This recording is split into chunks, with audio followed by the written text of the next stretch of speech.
long ago, when the world was still being moulded by powers ancient and awe-inspiring, the vast continent roiled with 1,000 wonders yet to be graphically expressed. In that primordial time, the land was formless in many places, flat and monotonous. There were no boundaries between regions, just a continuous stretch of sleeping earth and a domed sky.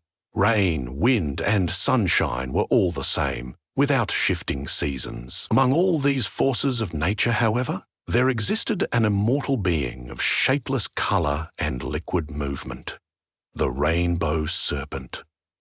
When it first emerged, the rainbow serpent carried the boundless creativity of the earth within its coils. Its shimmering, serpentine body glimmered with every hue of sunlight refracted by leftover morning dew. Flowing across the plains, it carved out winding paths, weaving them into the shapes of mountain ranges and river valleys, forging the twisting lines that ran throughout the land. From each undulation of its form sprang new and wondrous life, colours in the flowers that traced its path, the scurrying animals that found shelter in newly formed burrows, and the branching silhouettes of trees that stood tall where it had passed. Yet, in these early days, there were great challenges. Eruptions of raw power would sometimes boil up from the depths below. The rainbow serpent had seen centuries pass by without a serious threat to its creative mission. Until one day, the ground heaved, and the sky itself seemed to catch its breath. Something was rising from beneath, thicker and darker than any shadow, and it brought a searing heat with it. At first, the serpent believed it had encountered a passing disturbance in the planet's crust, for it had grown used to small cracks and rumbles. But this was unlike anything it had ever perceived. The air was branded with the smell of smoke, carrying the heaviness of molten rock. Crimson fire flared across the horizon, consuming swathes of unformed vegetation. The land quivered with alarm. Suddenly, a jagged cone of black rock burst through the surface, and from it spewed lava that torched the land for miles around. Magmatic flows began to churn and bubble in large scalding rivers of liquid flame. Cracks opened, revealing glimpses of monstrous energies hidden in the Earth's depths. From this eruption soared a spirit of fury and unrelenting ambition, the volcanic spirit. It was forged of fiery intensity, its exterior banded with cooling layers of obsidian. Ember eyes glowed in its core like miniature suns, and the air rippled so fiercely around it that even the thunderclouds kept their distance. Snaking toward the leading edge of the fiery tide, the rainbow serpent sensed both threat and chaos. Although it had seen fire before, wildfires ignited by lightning, flames in the bush, it had never felt a force so starkly antagonistic to the gentle act of creation. For the serpent, every stream, hill, or valley that it conjured had a purpose. But the force that arose now sought only dominion. It seemed to relish in devouring the land, leaving behind black scars of destruction. The rainbow serpent approached carefully, trying to determine how best to preserve what had been formed. It coiled around the base of a scorched plateau. From that vantage point, it gazed upon the blazing phenomenon of molten earth that poured out below. The volcanic spirit bent the collected magma in its hands, while cackling in a voice like the grinding of rocks. With each roar, it propelled ash-laden clouds to swirl overhead, blotting the sun's light. A sense of disquiet rose in the serpent. Its mission was to ensure the flourishing of the world. Yet here was a being of raw violence that threatened to obliterate the serpent's careful craftsmanship. However, the serpent also solved something deeper: intrigue and a faint glimmer of cosmic necessity. It had learned over eons that many destructive forces play a hidden part in the cycle of creation. Lightning that sets a forest ablaze can clear pathways for new growth. Floods that ravage plains deposit rich soil. Could this volcanic spirit likewise have a place in the world's genesis? The serpent slithered closer, letting its tail caress the scorched earth near the molten streams. Instantly, The heat burned, but its shimmering scales cooled as quickly as they were scorched, the colors darkening for an instant before returning to their vibrant, prismatic glow. It reached out in a posture of cautious greeting. The volcanic spirit whirled around, made aware by the subtle shift of air and the faint glimmer that always preceded the serpent's presence. "Who dares approach me?" boomed the volcanic spirit, lifting a hand that dripped with lava. Sparks danced in its eyes. "I am the Rainbow Serpent," came the whispered yet resonant reply, voice echoing from deep within the serpent's coiled body. "I am caretaker and creator here, shaping the land as the Dreamtime demands. Who are you who emerges from the fire below?" The spirit's laugh rumbled, sending tremors that crackled through the cooling lava. "I am the molten heart of this earth, a force untamed by water or wind. Restless energies of the deep compelled me to take form, to see the surface and mold it to my vision. They call me the crowning flame, the magma's rage, the volcanic spirit." A swirl of tension passed between them. Though they had only just spoken, the serpent had never encountered a being so assertively destructive. Yet despite its nature, the spirit did not immediately lash out at Curious. It let the molten flow drip back into the ground, focusing its attention. "What role have you played here?" asked the volcanic spirit. "You look like a living rainbow coiling across the horizon.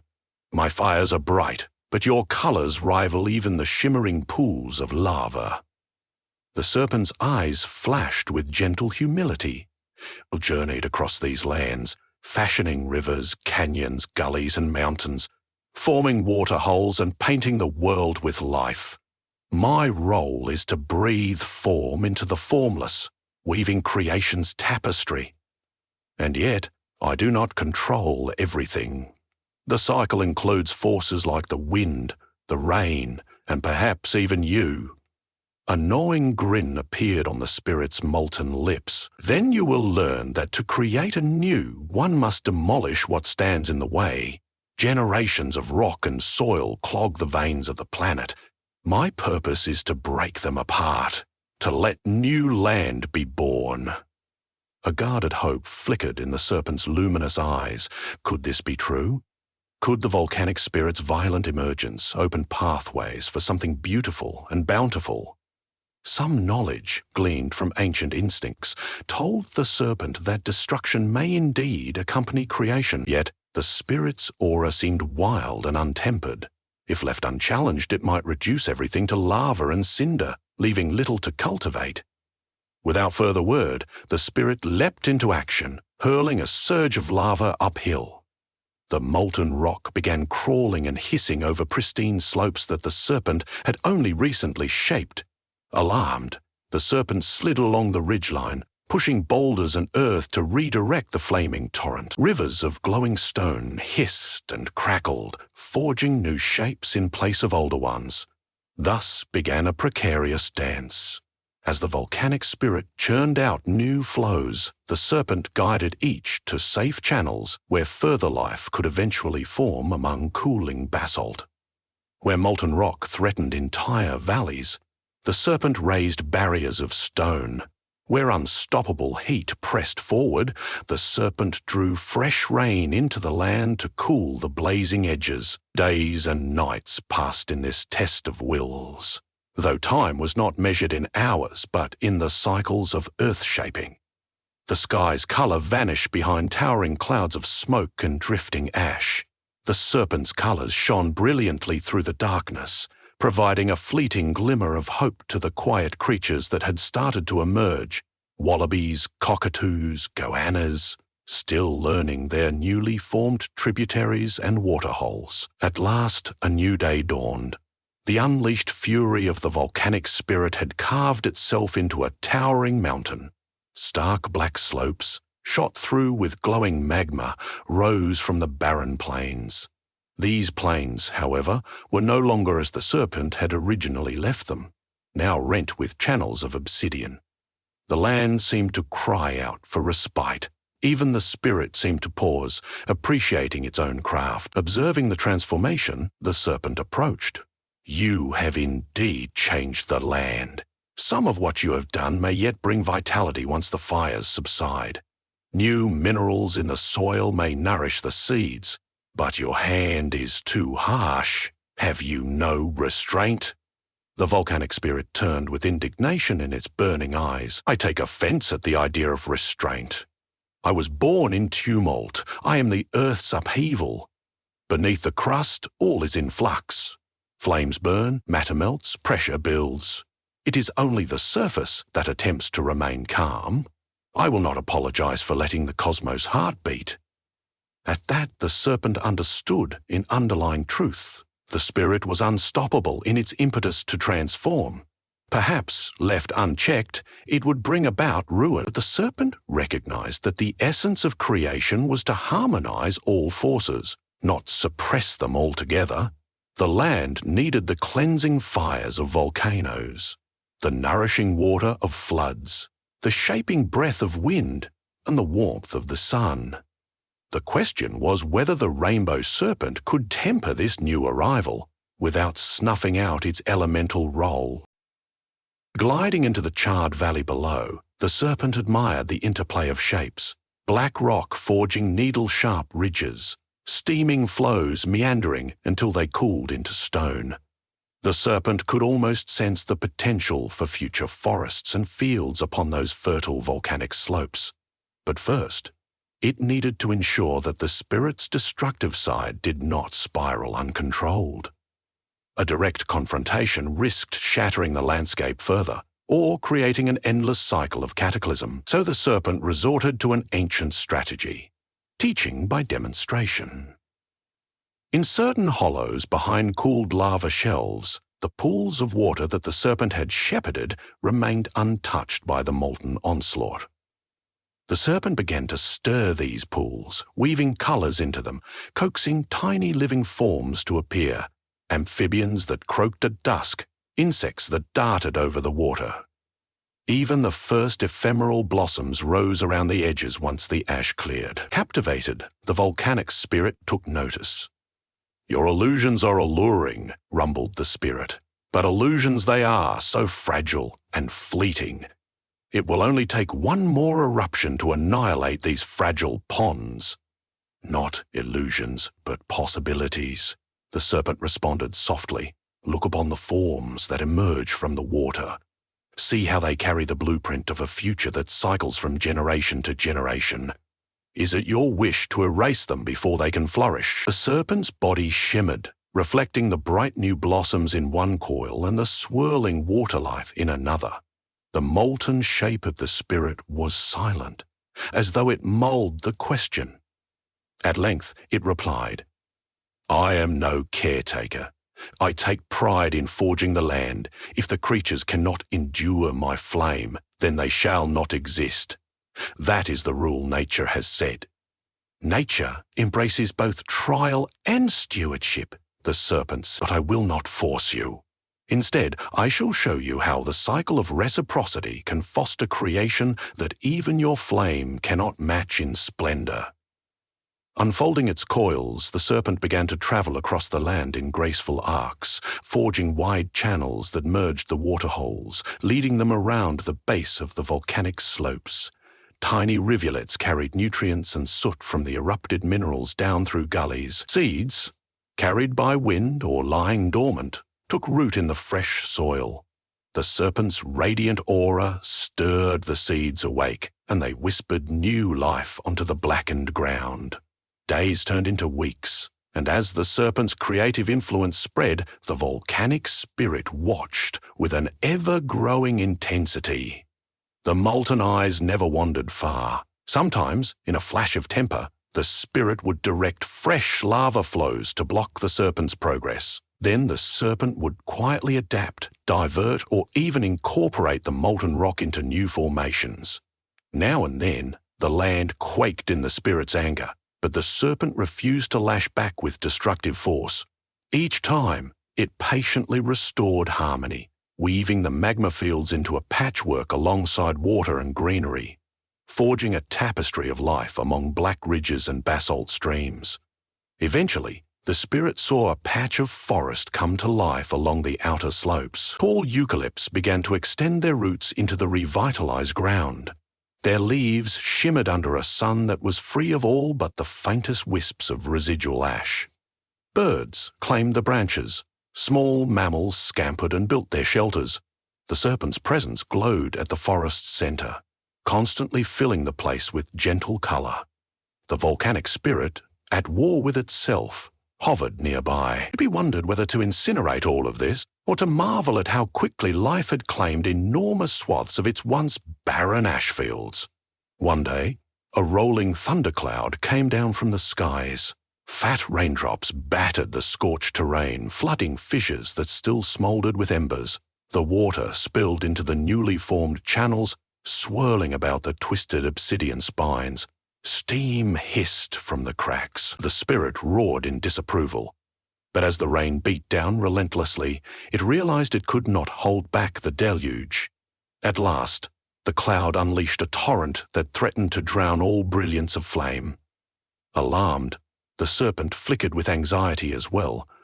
Too much water, too suddenly, could sweep away the life that was just beginning to settle. So the rainbow serpent rose to meet the tempest, capturing the rainfall in shimmering arcs, filtering the water's path to channel it gently into fertile basins. Where lightning struck dead trees, the serpent coiled around the embers, using them to bring the forest floor to balanced regrowth. It was a delicate interplay, tempests overhead, molten currents below, life blossoming in between. No single force was meant to rule over the rest, not if the natural cycle was to continue. For the first time, the volcanic spirit sensed the power in partnership.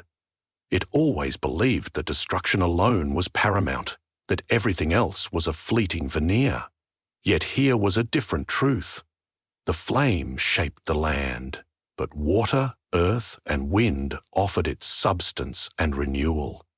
Even the brightness of the serpent, which the spirit had once dismissed as fragile color, illuminated the synergy that sprang from all elements working in concert. "Why do you do this?" came the spirit's rasp, quieter now, as it beheld the serpent bridging gaps, smoothing tensions.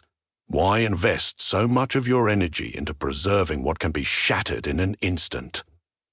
The serpent coiled itself atop a newly sprouted mound, letting the swirl of color from its scales blend with the faint light from the spirit's eyes, because that is how the dreaming guides us. The land is not only matter coursing with energy, it is home to the living tapestry of all creatures. It is not enough to demolish old forms in the name of renewal. You must also provide a path for new growth to flourish. There is power in that harmony. Smoke drifted through the spirit's molten gaze. I've never known harmony. I have only existed in the pulse of pressure, forced up from below. Even now I feel the magma churning in the depths, urging me to cast more flame. My nature calls for continuous eruption. If I hold it back, will I not cease to exist? You will exist for as long as the world needs you, the serpent said. The question is whether your existence can adapt. You can erupt when the time is right, shaping mountains and forging new soils, but you must let them settle as well. If you smother the land continuously, nothing endures. That includes you in time, because you feed on the earth's vitality. If burned out entirely, you will fade along with it. The volcanic spirit closed its eyes for a long moment, as if listening to an echo from the planet's core. Finally, opening them again, it gazed upon the heaps of obsidian still smouldering and the delicate tapestry of life that now sprawled across the foothills. The spirit's voice quivered, filled with a mixture of longing and defiance. "Then, show me how to erupt in harmony." A ripple of joy passed along the serpent's shimmering scales. It guided the spirit back to the smoking summit of the newly formed volcano. Together, they descended a narrow pathway into the heart of the crater, where the molten lake gleamed and raged. A glow soared up the rocky walls, painting the interior in red and gold. The spirit's energy flared as it approached, the air thick with potential. The serpent circled around the fiery pit, its colors reflecting off the lake in undulating waves. "Here is the source," the serpent murmured. "This is where you draw your power. You can use it to bring about small or large eruptions, timing them so new rock layers form steadily, without obliterating all life. Let the creatures move away when you must remake the land. Then let the seeds grow once you quiet down." At first, the volcanic spirit's compulsion to unleash chaos was strong. Its fingers drew up swirling columns of liquid flame, poised to hurl them across the mountainous bowl, but it fought back the impulse, recalling the serpent's recent counsel. Instead of letting the entire column surge in a single cataclysm, the spirit portioned out the magma in smaller flows. The result was like forging new land in measured strokes, akin to an artist layering paint upon a canvas. In this manner, subtle eruptions occurred, forming a new ring of basalt that glowed with ephemeral orange. The serpent shielded the surrounding slopes with a shimmering wave of cooler air, channeling the molten rock into gullies that had been prepared. The wave of destruction was contained, and the fire receded back into the crater after venting enough energy. When at last it was done, the spirit exhaled a sigh that sounded like a rumble of distant thunder. Outside, the damage was minimal. A few smouldering patches dotted the perimeter, easily cooled by a passing morning drizzle. The land retained its capacity to heal and to thrive. Drawn to the glassy black rock that had cooled overnight, certain creatures began investigating new hollows and niches. For a moment, the spirit worried it had betrayed its very nature by holding back. Then it looked upon the newly formed ridgeline and felt a glimmer of pride at the purposeful creation. The black rock, though raw, had already become a stage for fresh wonder. Vines had an easier time clinging to the more porous sections, forging unexpected patterns of green within the onyx slopes. In the days that followed, the serpent and the volcanic spirit settled into a rhythmic partnership. The spirit released moderate eruptions when pressure from the Earth's core demanded it. The serpent adjusted terrain and coaxed life to adapt and flourish in these newly enriched soils. Creatures of every type learned to anticipate the occasional storms of molten rock, retreating to safe havens. Where once there was never-ending devastation, now a cyclical drama played out, and the land thrived in the interplay of fire and water, destruction and renewal. During one particularly splendid dawn, the sky was filled with the serpent's glow. The rainbow colors arched high above the volcanic peak, marking the horizon in radiant beauty. Awed by the spectacle, the spirit ascended to the summit, carefully channeling its flaming aura so as not to disturb the harmony below. Swirls of steam mingled with the rainbow arcs, forming swirling clouds of soft hue. It was a moment of surprising peace. The spirit paused on an outcrop that overlooked a forest of gum trees dancing in the morning breeze. New birdsong echoed gently across the valley. The black basalt ridges still shimmered with trace warmth, and trickles of lava cooled in the gullies. Life abounded. Small animals scurried in search of food. Insects buzzed among the bright blossoms, and in the distance pillars of dust rose where large creatures roamed the plains. All of this life was shaped in harmony with the fires below and the watery rains above. For the first time, the molten eyes of the volcanic spirit seemed calm, almost contemplative. The serpent slithered up beside it, silent, radiant. They shared a profound understanding then. Both had proven essential. The serpent's creative guardianship and the spirit's elemental transformation wove the tapestry of existence. Neither was complete alone. Quiet settled on the mountain slopes as they watched the sun rise. A swirling tension still lay beneath the surface, waiting for the inevitable eruptions and storms that would come when the next cycle demanded it. Neither the serpent nor the spirit tried to deny that. That was the essence of existence in this new land. Their story would continue, blazing and blooming in turns for millennia, shaping and reshaping the earth.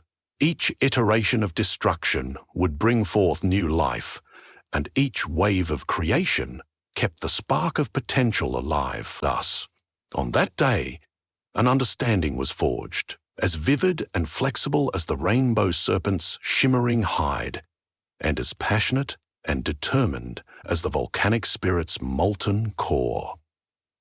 Their dance continued across eons, ensuring that neither became stagnant nor runaway chaos. Instead, both found a place in the Dreamtime's grand tapestry. Sometimes, travelers across the continent would glimpse the mountainous peaks that bellowed smoke, or they would note the brilliant arcs of color that radiated across the sky. They might see a scorching flash of lava rolling down the slopes one moment, and in the next find new life sprouting boldly from the volcanic soil. To many, these wonders were reminders of how creation and destruction coexisted. They spoke of how radiant color could complement searing flame when the forces were balanced, all guided by a shared dream for the land. Through the Dreamtime, the rainbow serpent and the volcanic spirit remained guardians and stewards, shaping the continent's future. And though each was commanded by a different elemental, heartbeat rainbows and brightness for the serpent, deep earth's fire for the spirit, they had discovered the secret. That harmony transcends mere agreement. It is formed when different energies meet, challenge, and ultimately uplift each other toward a more profound and fertile outcome.